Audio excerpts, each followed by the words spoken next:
नमस्कार मित्रांनो, आमच्या ब्लॉगमध्ये तुमचं स्वागत करतो. तर आज आम्ही रामचंद्र महाराजांच्या दर्शनाला जात होतो.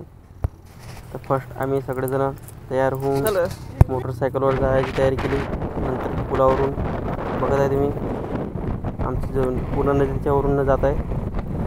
पाहू शकता वातावरण किती छान आहे. आज मनात आलं चला म्हटलं दर्शन करून येऊया रामचंद्र महाराजांचं. हे स्टॉप वजेगावमध्ये येते. मनसगावमधून रस्ता करतो अकोला मार्गे, त्या ठिकाणी आहे वजेगाव. जर तुम्हाला यायचं असलं तर कमेंटमध्ये सांगा मला, जर तुम्हाला पत्ता पाहिजे असणार तर. हे बघा मनसगावमध्ये आलो आम्ही आता. मनसगावमधून सावकाशमध्ये जावं लागते कारण की रविवार होता, रविवार बाजाराचा दिवस होता. आणखी हे पारिजात शाळा पाहू शकता. शाळा इथं कॉलेज पण आहे आणि शाळा पण आहे. इथे वेल्डिंगचं दुकान बसलं नवीन. नंतर भोनगाव फाट्यावर आलो. भोनगाव फाट्यावर थोडंसं हळू जावं लागलं. बघू शकता जिकडे तिकडं शेती आहे, शेतीमध्ये सगळं पिकं. हे आता आलो आम्ही भोनगाव फाट्यावर. भोनगाव फाट्याहून टर्न घेतलं आहे कारण की पेट्रोल पण भरायचं होतं आम्हाला. पेट्रोल भरण्यासाठी पेट्रोल पंपावर गेलो. जर तुम्हाला जर वाटलं इकडून जर तुम्ही आले संग्रामपूर मार्गे किंवा सोनाळा मार्गे तर तुम्हाला इथं पेट्रोल पंप पण भेटणार आहे. पेट्रोल पण भरून घेऊ शकता. आणखी इथून काही जास्त लांब नाही. रामचंद्र महाराजांचं जे संस्थान आहे 10 किलोमीटरच्या जवळपास येणार आहे, फक्त जास्त नाही येणार आहे. इथं आम्ही पेट्रोल भरलं. पेट्रोल भरल्यानंतर लगेच निघालो आम्ही आमच्या रस्त्यानं. बघू शकता किती छानसा रस्ता आहे, एकदम स्मूथ आहे. आणखी ओव्हर रस्ता नाही. टर्न पण आहेत बरेच, तर तुम्हाला सावकाश गाडी चालवावं लागणार आहे कारण टर्नमध्ये ॲक्सिडेंट व्हायचे जास्त असतात. बघू शकता का जंगली रस्ता आहे, एकदम जंगलसारखा दिसतो. पुढे पाहू शकता एकदम जंगलसारखा रस्ता आहे. जर तुम्ही जर आले तर थोडं सावकाश जा कारण की रस्ता थोडा सिंगल रस्ता आहे. आणखी पाहू शकता ही पूर्णा नदी आहे. आमची थोडा पूर्णा नदी लागून आहे. पाहू शकता नदीत पण बरंच पाणी होतं कारण की पावसाळा झाल्यामुळे खूप पाणी पडल्यानंतर पाणी नदीला वाढलं होतं. आणखी कावड यात्राचं पण चालू आहे. तर अकोला जिल्ह्यामध्ये कावड यात्रा आम्हाला दिसली, जी आमच्या खेड्यामध्ये आली होती पाण्याला. रातभर आमच्या शनिवारी मुक्कामी होती. पाहू शकता तुम्ही कावड यात्रा. कावड यात्रा चाललं घेऊन. एवढं करणं सोपी काम नाही. देव आहे म्हणून दुनियात म्हणून एवढं करतात. पाहू शकता तुम्ही खांद्यावर एवढं मोठं घेऊन, म्हणजे ते देवाचंच काहीतरी अशक्य आहे. नाही तर साधारण माणूस एवढं करू शकत नाही. म्हणून देवावर विश्वास ठेवा. सोमवारसाठी त्यांनी हे पाणी घेऊन चालले देवाचा अभिषेक करायसाठी. पाहू शकता कशा प्रकारे चालले.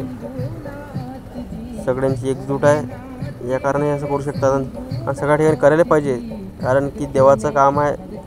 देव आहे दुनियात म्हणून करू आले लोक सगळे. पाहू शकता डीजे गिजे सोबत. आणखी त्यांचं मंडळ पाहू शकता.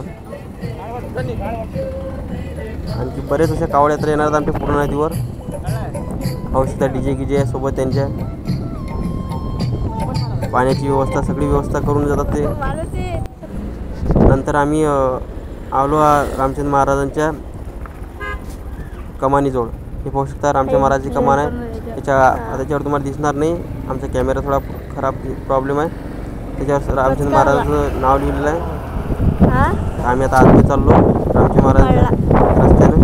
पाहू शकता रामचंद्र महाराजांचा रस्ता हा पण सिंगल रस्ता आहे. तर तुम्हाला जर 4 व्हीलर आणसान तर थोडं सावकाश गाडी चालवता. आणि 2 व्हीलर जर आणसान तर तुम्हाला काही प्रॉब्लेम नाही येणार कोणत्या गोष्टीचं. चाललो आम्ही. आलो आता रामचंद्र महाराज मंदिरात. पाहू शकता रामचंद्र महाराजाचं मंदिर. हे नवीन रामचंद्र महाराजाचं मंदिर बांधलं आहे भव्य. पाहू शकता पूर्ण मोठं ग्राउंड आहे.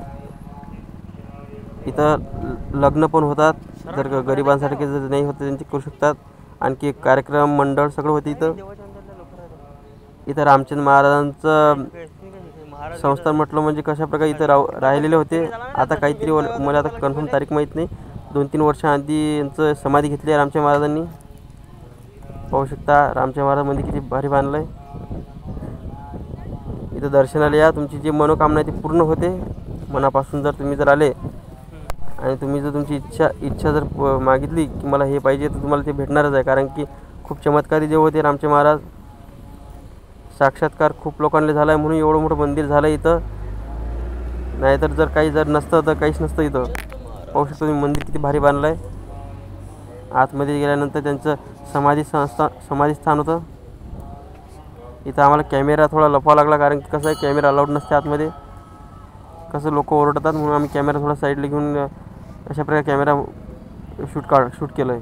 पाहू शकता कॅमेरा थोडा फिरला होता, कारण कसं आहे तिथले पुजारी लोक कॅमेरा शूट करू देत नाहीत. या आतमध्ये आल्यानंतर पाहू शकता इथं समाधीस्थान आहे रामचंद्र महाराजांचं. नंतर दर्शन केल्यानंतर आम्ही बाहेरचं पण शूट केलं. तर पाहू शकता किती मोठे मोठे हॉल तयार करू राहिले. काहीतरी चमत्कार असणार रामचंद्र महाराजांचा, म्हणूनच एवढं मोठं करणं केलं जात आहे ना. पाहू शकता हे खूप मोठा हॉल आहे. इथं कॅमेरामध्ये तुम्हाला दिसणार नाही बरोबर, तर तुम्ही आल्यानंतर बघ जा. खूप मोठा हॉल आहे स्वयंपाक करायसाठी, आणखी जेवणाच्याकरिता खूप मोठं केलं आहे. आणि नंतर आम्ही जेवण करायला बसलो होतो. आम्हाला पुजारी म्हणत होते जेवण करून जा. तर इथं पारायण चालू होतं, तर आम्ही जेवण पण केलं. पाहू शकता जेवणाची व्यवस्था कशी होती.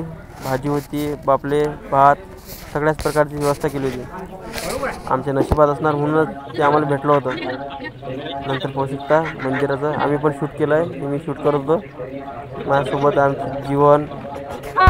पाहू शकता तुम्ही मंदिर किती भव्य बांधलेलं आहे आणि खूप मोठं ग्राउंड आहे. इथं तुम्ही दर्शन करू शकता 2-3 मंदिराचं.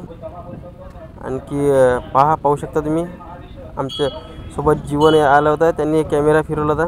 नंतर सगळं दर्शन केल्यानंतर आम्ही आलो आमच्या पुरा नदीवर. खूपच आता बाकीचा शूट नाही केला गेला आम्ही समोरचा, आम्ही डायरेक्ट पुरा नदीवरचा शूट केला. पाहू शकता सगळे आम्ही आलो पुरा नदीवर. अशा प्रकारे खूप दर्शनामध्ये खूप मजा केली. रविवार दिवस खूप एन्जॉय केला. पाहू शकता आम्ही सगळे शूट केले, खूप मजा आली. पाहू शकता तुम्ही फोटो किती मोठे काढले आम्ही ना. जर कोणाला यायचं असलं तर ये जा रामचंद्र महाराज दर्शनाला.